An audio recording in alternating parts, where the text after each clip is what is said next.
Guys welcome back to the channel. ಮೊದಲನೇದಾಗಿ WrestleMania 42 ಬಗ್ಗೆ ಮಾತಾಡೋದಾದ್ರೆ ರೀಸೆಂಟ್ ಆಗಿ ಡಬ್ಲ್ಯೂ ಅವರು ರಸಲ್ ಮೇನಿಯಾ 42 ನ ಎರಡನೇ ಟೀಸರ್ ನ ಲಾಂಚ್ ಮಾಡಿದ್ದಾರೆ.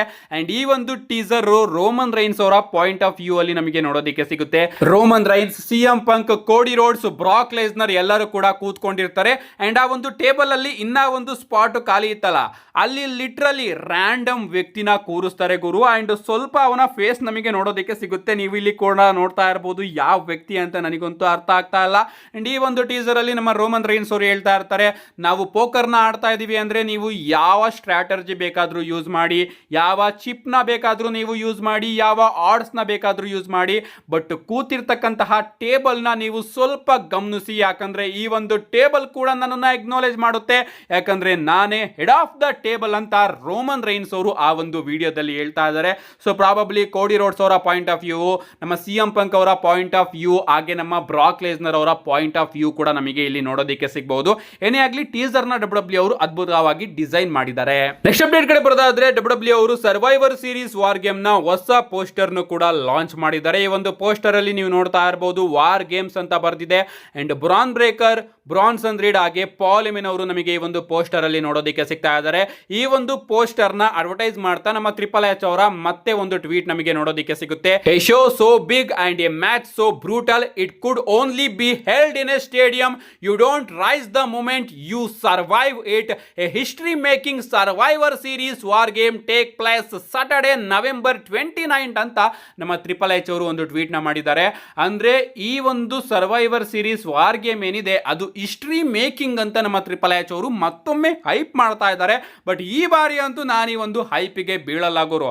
ಅಂಡ್ ಈ ಒಂದು ಪೋಸ್ಟರ್ ಅಲ್ಲಿ ನಿಮಗೆ ಗಮನಿಸ್ತಾ ಇರಬಹುದು ಪಾಲಿಮೆನ್, ಬ್ರಾನ್ ಬ್ರೇಕರ್ ಹಾಗೆ ಬ್ರಾನ್ಸನ್ ರೀಡ್ ಅವರು ಕೂಡ ಇದ್ದಾರೆ. ಅಂಡ್ ಇದರಿಂದ ಡಬ್ಲ್ಯೂ ಅವರು ಕನ್ಫರ್ಮ್ ಮಾಡಿದ್ದಾರೆ ಇವರ ಒಂದು ವಾರ್ ಗೇಮ್ ಟೀಮ್ ನಮಗೆ ನೋಡೋದಕ್ಕೆ ಸಿಗುತ್ತೆ ಅಂತ. ಅಂಡ್ ಮಂಡೇ ನೈಟ್ ರಾ ಅಲ್ಲಿ ನಾವು ಕೂಡ ನೋಡಿದ್ವಿ ಲೋಗನ್ ಪಾಲ್ ಅವರ ಹೀಲ್ ಟರ್ನ್ ಕೂಡ ನಮಗೆ ನೋಡೋದಕ್ಕೆ ಸಿಕ್ಕಿದೆ. ಆ ಹೀಲ್ ಟರ್ನ್ ಆದ್ರೂ ಯಾಕೆ ಮಾಡಿಸಿದ್ರು ಅಂತ ನನಗೆ ಅರ್ಥ ಆಗ್ತಾ ಇಲ್ಲ. ಏನೇ ಆಗಲಿ ಲೋಗನ್ ಪಾಲ್ ಅವರು ಇಷ್ಟು ವರ್ಷ ಫೇಸ್ ಸೂಪರ್ ಸ್ಟಾರ್ ಆಗಿದ್ರು, ಈಗ ಅವರ ಹೀಲ್ ಟರ್ನ್ ನಮಗೆ ನೋಡೋದಕ್ಕೆ ಸಿಗುತ್ತೆ. ಅಂಡ್ ಈ ಒಂದು ವಾರ್ ಗೇಮ್ಗೆ ಲೋಗನ್ ಪಾಲ್ ಅವರು ಕೂಡ ಜಾಯ್ನ್ ಆಗ್ತಾ ಇದ್ದಾರೆ. ಅಫ್ಕೋರ್ಸ್ ಬ್ರಾಕ್ ಲೆಸ್ನರ್ ಅವರು ಕೂಡ ಜಾಯ್ನ್ ಆಗ್ತಾರೆ. ಅಂಡ್ ಇನ್ನ ಒಬ್ಬ ಸೂಪರ್ ಸ್ಟಾರ್ ಯಾರು ಅಂತ ನಾವು ಕಾದ್ ನೋಡಬೇಕು. ಏನೇ ಆಗಲಿ ಒಂದು ವಾರ್ ಗೇಮ್ ಟೀಮು ಸೆಟ್ ಆಗ್ತಾ ಇದೆ. ಅಂಡ್ ಇನ್ನೊಂದು ಕಡೆ ಸಿಎಂ ಪಂಕ್ ಆಫ್ ಕೋರ್ಸ್ ಇರ್ತಾರೆ, ಜೇ ಊಸೋ ಅವರು ಕೂಡ ಆಫ್ ಕೋರ್ಸ್ ಇರ್ತಾರೆ, ಅಂಡ್ ರೋಮನ್ ರೈನ್ಸ್ ಅವರು ಕೂಡ ಬರ್ತಾರೆ ಅಂತ ಅನ್ಸುತ್ತೆ. ಇನ್ನ ಇಬ್ರು ಯಾರು ಅಂತ ಕಾದ್ ನೋಡಬೇಕು. ನೆಕ್ಸ್ಟ್ ಅಪ್ಡೇಟ್ ಕಡೆ ಬರ್ತಾದ್ರೆ ಇದಿರ್ತಕ್ಕಂಥದ್ದು ನಮ್ಮ ಅಮೆರಿಕನ್ ನೈಟ್ ಮೇರ್ ಕೋಡಿ ರೋಡ್ಸ್ ಅವರ ಬಗ್ಗೆ. ಎಲ್ಲರೂ ಕೂಡ ರಿಟೈರ್ಮೆಂಟ್ ಬಗ್ಗೆ ಮಾತಾಡ್ತಾ ಇದ್ದಾರೆ. ಅಂಡ್ ಈಗ ನಮ್ಮ ಕೋಡಿ ರೋಡ್ಸ್ ಅವರು ಕೂಡ ತನ್ನ ರಿಟೈರ್ಮೆಂಟ್ ಬಗ್ಗೆ ಮಾತಾಡ್ತಾ ಇದ್ದಾರೆ. ಗೊತ್ತಿಲ್ಲ ನಮ್ಮ ಕೋಡಿ ರೋಡ್ಸ್ ಅವರ ಕಾಂಟ್ರಾಕ್ಟ್ ಈಗ ಸದ್ಯಕ್ಕೆ ಎಷ್ಟು ವರ್ಷ ಡಬ್ಲ್ಯೂ ಕಂಪನಿಯಲ್ಲಿ ಇದೆ ಅಂತ. ಐ ಥಿಂಕ್ ಮುಂದಿನ ವರ್ಷ ಅಥವಾ ಅದ್ರ ಮುಂದಿನ ವರ್ಷ ಅವರ ಕಾಂಟ್ರಾಕ್ಟ್ ಎಕ್ಸ್ಪೈರ್ ಆಗಬಹುದು. ಅಂಡ್ ಅದಾದ್ಮೇಲೆ ಇನ್ನ ಒಂದು ಮಲ್ಟಿ ಇಯರ್ ಕಾಂಟ್ರಾಕ್ಟ್ ನ ನಮ್ಮ ಕೋಡಿ ರೋಡ್ಸ್ ಅವರು ಅಫ್ಕೋರ್ಸ್ ಸೈನ್ ಮಾಡ್ಕೋತಾರೆ. ರೀಸೆಂಟ್ ಆಗಿ ಅವರು ಸ್ಟೇಟ್ಮೆಂಟ್ ನ ಕೊಟ್ಟಿದ್ದಾರೆ, ನನ್ನ ಮುಂದಿನ ಡಬ್ಲ್ಯೂ ಕಾಂಟ್ರಾಕ್ಟ್ ಪ್ರಾಬಬ್ಲಿ ನನ್ನ ಲಾಸ್ಟ್ ಕಾಂಟ್ರಾಕ್ಟ್ ಆಗಬಹುದು ಅಂತ. ಅಂಡ್ ಅದಾದ್ಮೇಲೆ ಅವರು ರಿಟೈರ್ಡ್ ಆಗೋದಕ್ಕೆ ಥಿಂಕ್ ಮಾಡ್ತಾರಂತೆ. ಸೊ ಇನ್ನ ಒಂದು ಬೇರ್ಲಿ ಒಂದು 7-8 ವರ್ಷ ಅಂತೂ ನಮ್ಮ ಕೋಡಿ ರೋಡ್ಸ್ ಅವರು ಇದ್ದೇ ಇರ್ತಾರೆ ಡಬ್ಲ್ಯೂ ಕಂಪನಿಯಲ್ಲಿ. ಯಾರು ಕೂಡ ತಲೆ ಕೆಡಿಸ್ಕೊಳ್ಳೋದಕ್ಕೆ ಹೋಗಬೇಡಿ. ನೆಕ್ಸ್ಟ್ ಅಪ್ಡೇಟ್ ಕಡೆ ಬರೋದಾದ್ರೆ ಇದಿರ್ತಕ್ಕಂಥದ್ದು ಲಾಸ್ಟ್ ಟೈಮ್ ಇಸ್ ನಾವ್ ಟೂರ್ನಮೆಂಟ್ ಬಗ್ಗೆ. ನಿಮಗೆ ಗೊತ್ತಿರಬಹುದು ಡಬ್ಲ್ಯೂ ಅಲ್ಲಿ ಈಗ ಸದ್ಯಕ್ಕೆ ಜಾನ್ ಸಿನಾ ಅವರ ರಿಟೈರ್ಮೆಂಟ್ ಟೂರ್ ನ ಲಾಸ್ಟ್ ಅಪೋನೆಂಟ್ ನ ಚೂಸ್ ಮಾಡ್ಕೊಳ್ಳೋದಕ್ಕೆ ಒಂದು ಟೂರ್ನಮೆಂಟ್ ನಡೀತಾ ಇದೆ. ಅಂಡ್ ಆ ಟೂರ್ನಮೆಂಟ್ ನ ಮೊದಲ ರೌಂಡ್ ನ 2 ಮ್ಯಾಚ್ ನ ಡಬ್ಲ್ಯೂ ಅವರು ಅಫಿಷಿಯಲ್ ಆಗಿ ಅನೌನ್ಸ್ ಕೂಡ ಮಾಡಿದ್ದಾರೆ. ಓಲ್ಡ್ ರೀತಿ ಅನೌನ್ಸ್ ಮಾಡ್ತಾರೆ ಅಂತಾನೆ ಹೇಳ್ಬಹುದು. ಅಂದ್ರೆ ಹಿಂದೆ ರಾಯಲ್ ರಂಬಲ್ ಗೆ ಯಾವ ಸೂಪರ್ ಸ್ಟಾರ್ಸ್ ಗಳಿಗೆ ಯಾವ ಎಂಟ್ರಿ ನಂಬರ್ ಸಿಗುತ್ತೆ ಅಂತ ಡಬ್ಲ್ಯೂ ಅವರು ಲಾಟ್ರಿ ಎತ್ತುತ್ತಾ ಇದ್ರಲ್ಲ, ಅದೇ ರೀತಿ ಈ ಬಾರಿನೂ ಕೂಡ ಲಾಟ್ರಿ ಎತ್ತುತ್ತಾರೆ ಅಂತಾನೆ ಹೇಳ್ಬಹುದು. ಅಂಡ್ ನಮ್ಮ ಆಡಮ್ ಪಿಯರ್ಸ್ ಅವರು ಅಫಿಷಿಯಲ್ ಆಗಿ ಅನೌನ್ಸ್ ಮಾಡ್ತಾರೆ ಮುಂದಿನ ವಾರದ ಮಂಡೇ ನೈಟ್ ರಾ ಅಲ್ಲಿ ಮೊದಲ ರೌಂಡ್ ನ 2 ಮ್ಯಾಚಸ್ ಗಳು ನಮಗೆ ನೋಡೋದಕ್ಕೆ ಸಿಗ್ತಾ ಇದೆ. ಒಂದು ಮ್ಯಾಚ್ ಅಲ್ಲಿ ರೂಸೇವ್ ಹಾಗೆ ಡೇಮಿಯನ್ ಪ್ರೀಸ್ಟ್ ಅವರು ಕಂಪೀಟ್ ಮಾಡಿದ್ರೆ, ಇನ್ನ ಒಂದು ಮ್ಯಾಚ್ ಅಲ್ಲಿ ನಮ್ಮ ಶಿಯಾಮೆಸ್ ಹಾಗೆ ಶಿನ್ಸ್ಗೆ ನಾಕಮುರಾ ಅವರು ಕಂಪೀಟ್ ಮಾಡ್ತಾರೆ. ಅಂಡ್ ಸ್ಮ್ಯಾಕ್ ಡೌನ್ ನಲ್ಲಿ ನಮ್ಮ ನಿಕ್ ಆಲ್ಡಿಸ್ ಅವರು ಇನ್ನ 2 ಮ್ಯಾಚ್ ನ ಅಫಿಷಿಯಲ್ ಆಗಿ ಅನೌನ್ಸ್ ಮಾಡ್ತಾರೆ. ಏನೇ ಆಗ್ಲಿ ಗೈಸ್, ಈ 4 ಜನರ ಮ್ಯಾಚ್ ನಮಗೆ ನೋಡೋದಕ್ಕೆ ಸಿಗ್ತಾ ಇದೆ. ಕಾದ್ ನೋಡೋಣ ಈ 4 ಜನರಲ್ಲಿ ಯಾರಿಬ್ಬರು ಮ್ಯಾಚ್ ನ ಗೆದ್ದು ನೆಕ್ಸ್ಟ್ ರೌಂಡಿಗೆ ಕ್ವಾಲಿಫೈ ಆಗ್ತಾರೆ ಅಂತ. ನಮ್ಮ ನೆಕ್ಸ್ಟ್ ಅಂಡ್ ಫೈನಲ್ ಅಪ್ಡೇಟ್ ಕಡೆ ಬರೋದಾದ್ರೆ ಇದಿರ್ತಕ್ಕಂಥದ್ದು ನಮ್ಮ ಟ್ರಿಪಲ್ ಎಚ್ ಅವರ ಬುಲ್ಶಿಟ್ ಬಗ್ಗೆ. ನಿಜವಾಗ್ಲೂ ಇದನ್ನ ಬುಲ್ಶಿಟ್ ಅಂತಾನೆ ಕರಿತೀನಿ. ರೀಸೆಂಟ್ ಆಗಿ ನಮ್ಮ ಟ್ರಿಪಲ್ ಎಚ್ ಅವರು ಯಾವುದೋ ಒಂದು ಪಾಡ್ಕಾಸ್ಟ್ ಗೆ ನಮಗೆ ನೋಡೋದಕ್ಕೆ ಸಿಗ್ತಾರೆ. ಅಂಡ್ ಅಲ್ಲಿ ಅವರು ಬಹಳಷ್ಟು ವಿಚಾರಗಳ ಬಗ್ಗೆ ಮಾತಾಡಿದ್ದಾರೆ. ನಾನಿಲ್ಲಿ ಒಂದು ವಿಚಾರನ ಮಾತ್ರ ಕವರ್ ಮಾಡ್ತೀನಿ.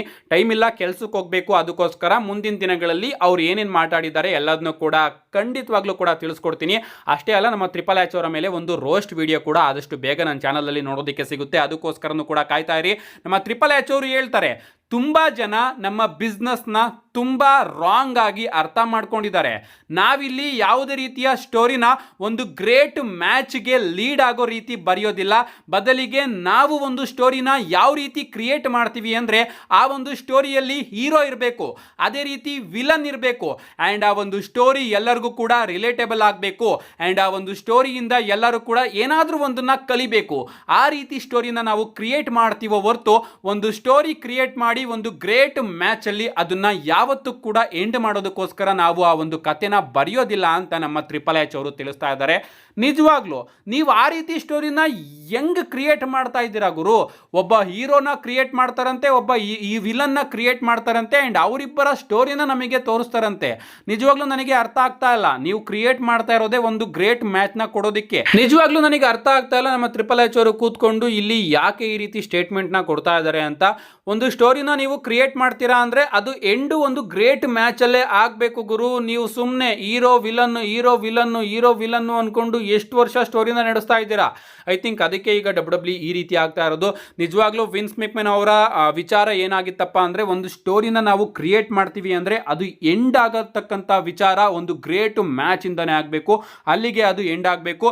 ಬಟ್ ನಮ್ಮ ಟ್ರಿಪಲ್ ಎಚ್ ಅವರು ಹಂಗಲ್ವಂತೆ. ನಮ್ಮ ಟ್ರಿಪಲ್ ಎಚ್ ಅವರು ಒಂದು ಸ್ಟೋರಿನ ಸುಮ್ಮನೆ ಒಂದು ಗ್ರೇಟ್ ಮ್ಯಾಚ್ ಇಂದ ಎಂಡ್ ಆಗೋದಕ್ಕೆ ಅವರು ಬರೆಯೋದಿಲ್ವಂತೆ.